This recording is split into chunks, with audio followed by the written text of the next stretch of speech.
That night changed my life forever. My husband, enraged, stormed into the room, his face cold and unrecognizable.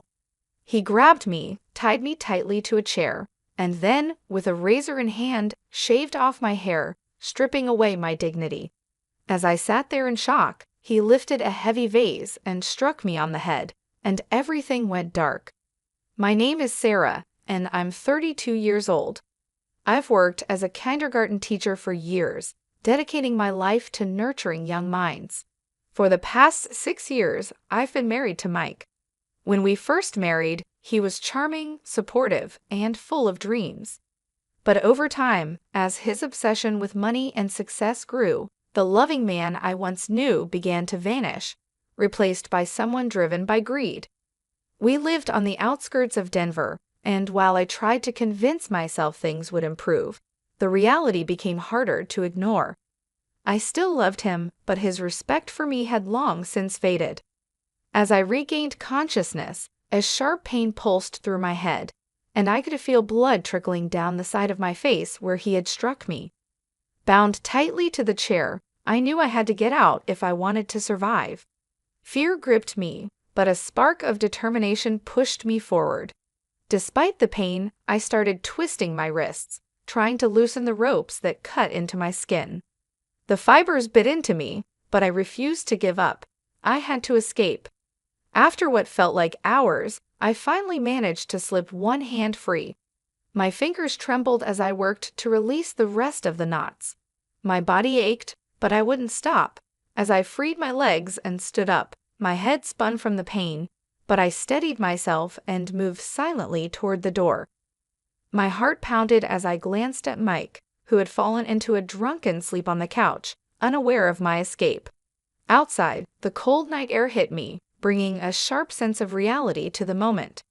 I rushed to my car, my hands shaking as I fumbled with the keys. Once inside, I started the engine and drove aimlessly, not knowing where to go but certain that I couldn't stay. After what felt like hours, I arrived at a small motel on the edge of town. Using cash, I checked in and collapsed onto the bed, my face throbbing, my scalp raw, and my heart shattered. But despite the pain, I felt a surge of relief. I was finally free from his grip. The next morning, I knew I couldn't go back, not after what he had done. I needed help. I remembered Mr. Thompson, the father of one of my students and a well-respected lawyer. He had always shown kindness and compassion. Gathering my courage, I dialed his number. "Hello, Mr. Thompson. This is Sarah. I'm so sorry to bother you, but I need help," I said, my voice shaking. There was concern in his response. "Sarah, are you all right? What happened?" Swallowing my emotions, I gave him a brief overview of my situation. I didn't know who else to turn to. I whispered, feeling the weight of my vulnerability. "Sarah, you did the right thing by calling me. You don't deserve this. Let's meet today and discuss how I can help," he assured me, his voice steady and comforting. Feeling a glimmer of hope, I agreed. That call marked the beginning of my journey to reclaim my life from the man who had tried to destroy me. Later that day, I met Mr. Thompson at a quiet cafe where I could speak without fear of being overheard. As I recounted the previous night's events and the gradual shift in Mike's behavior, Mr. Thompson listened intently, his face growing more serious with every detail.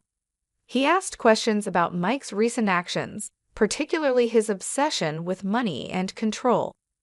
I described how things had changed after he won a $10 million lottery earlier in the year. What should have been a blessing became a curse, fueling his greed and distorting his personality until he was a stranger to me.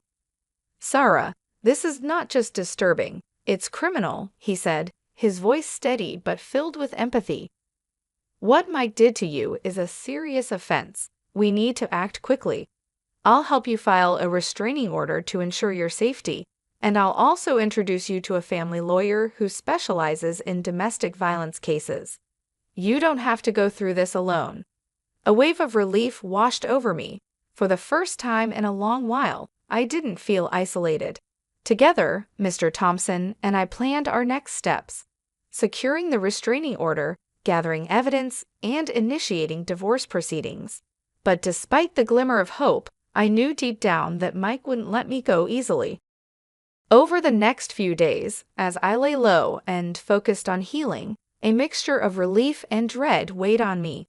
I had escaped, but I knew he would come looking for me eventually. My instincts were correct. Less than a week after I left, I received an update from Lisa, the private investigator Mr. Thompson had connected me with. Lisa had been discreetly gathering information on Mike's recent actions, uncovering his financial dealings and plans, and what she found sent a chill down my spine. In a phone call, Lisa revealed that Mike had already begun shifting our joint assets into an offshore account without my knowledge. It was clear that he intended to drain our finances and leave me with nothing. She had also uncovered his recent communications with a realtor. Mike was planning to sell our house, cash in on his lottery winnings, and leave the country. It was as if he had been plotting this betrayal all along. "Sarah," Lisa said firmly, "we have substantial documentation here. This evidence can be crucial in court, not only to secure your safety, but also to protect your share of the assets." With Lisa's findings in hand, I felt a renewed sense of purpose. I had spent years supporting Mike, believing in the life we were building, but he had betrayed me in every possible way. This was no longer just about my escape. It was about reclaiming my life and my dignity. I was ready to confront him.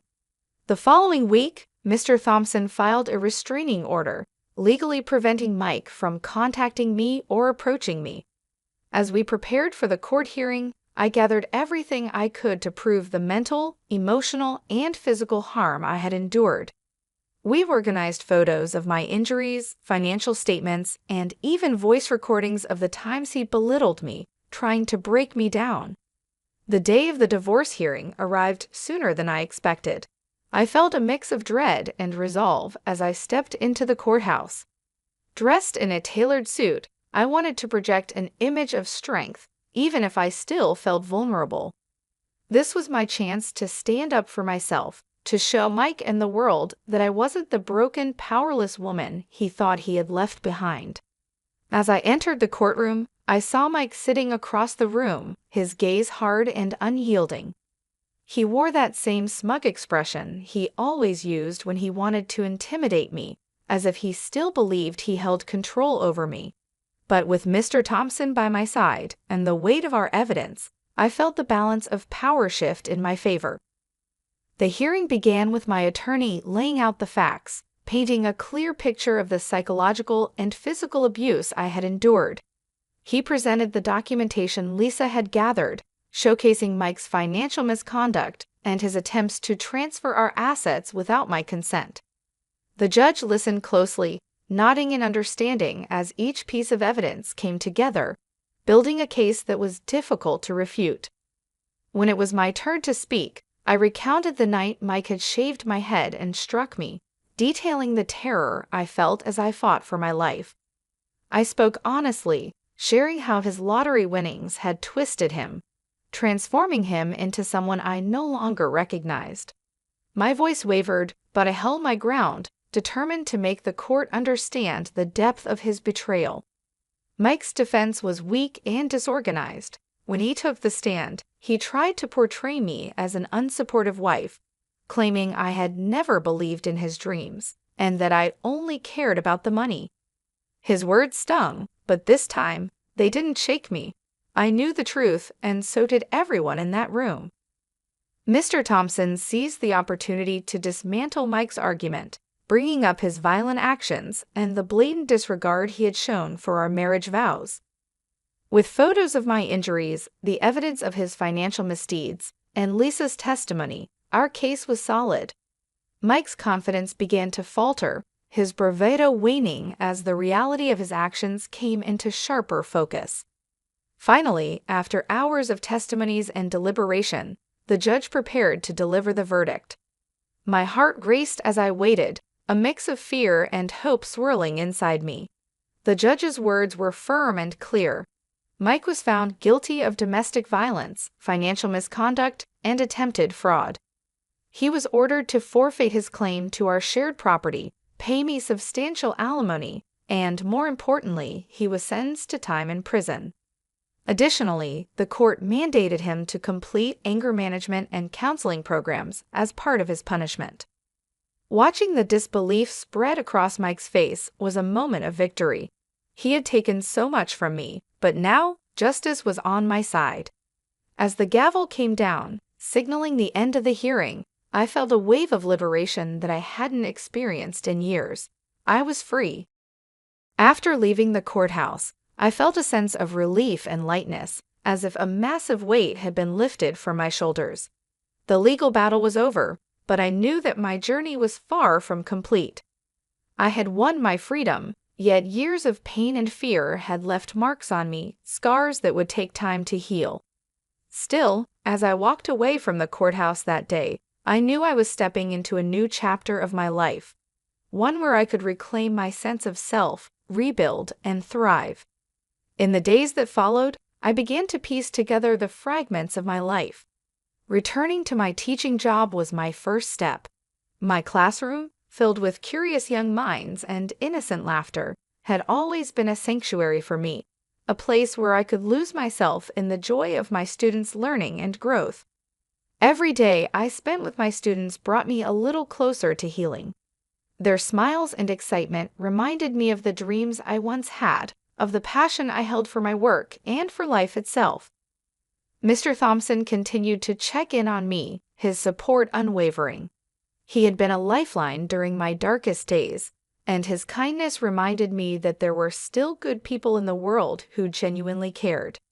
With his guidance, I took steps to secure my financial independence, setting up my own bank accounts and investing wisely so I would never again be vulnerable to someone like Mike. Beyond the practical steps, I knew I had to rebuild my emotional resilience. I found solace in activities that allowed me to explore parts of myself I had long suppressed. I signed up for a weekend art class, a dream I had postponed for years. Each brushstroke on the canvas felt like a small act of reclamation, a way to channel my pain and transform it into something meaningful. My art instructor and classmates became my new circle of support, a group that encouraged me to express myself freely without fear of judgment. My volunteer work at a local shelter was equally transformative. Meeting others who had survived hardships similar to mine gave me a sense of purpose and solidarity. Their stories resonated deeply with me, and seeing them rebuild their lives helped me believe in the possibility of lasting change. One evening at the shelter, I met a young woman named Emma. She had recently left an abusive relationship and was struggling to find her footing. Her fear, her uncertainty, it all reminded me of where I had been not too long ago. I shared my story with her, telling her about the challenges I faced and the strength I had discovered within myself. As I spoke, I saw a glimmer of hope in her eyes, a spark that told me my story was giving her the courage to keep moving forward. That moment reaffirmed my purpose. I wanted to be a source of strength for others who were still trapped in the shadows I had escaped. As the months passed, I began to create a new rhythm for myself. My days were filled with teaching, painting, and volunteering, each activity adding a layer of peace and fulfillment to my life. The classroom became a place of joy once again, and every interaction with my students reminded me of the impact I could make. Little by little, the pain from my past began to fade, replaced by a sense of resilience and self-worth. Thanks for watching. If you enjoyed this story, don't forget to give it a thumbs up to show your support. We'd love to hear your thoughts, so drop a comment below. Your feedback means the world to us. And if you're new here, make sure to subscribe and join our community for more captivating stories like this one. Turn on notifications by hitting the bell so you never miss an update. Your support keeps us inspired to bring you more exciting content. See you in the next story.